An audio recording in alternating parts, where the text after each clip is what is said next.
Hello, Dothan Wolves. I'm glad you're seeking a possible future in welding. My name is Mr. Leon, and I'm an instructor for Dothan Technology Center Welding. I have over 45 years experience in welding and fabrication. I worked with the Newport News Shipbuilding for 28 years. I also worked with my father at Council Welding Service.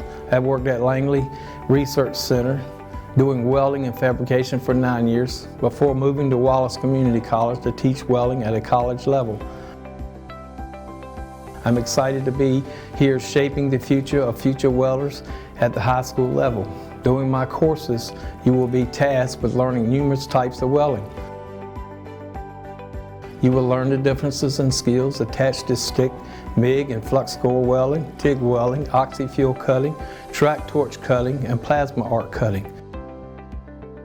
You will get to experience live work, opportunities in our shop, weld with clients of the program. We will also have an opportunity to earn credentials in NCCER. We're also partnered with Skills USA, where if selected, you will be allowed to showcase your skills at a state level.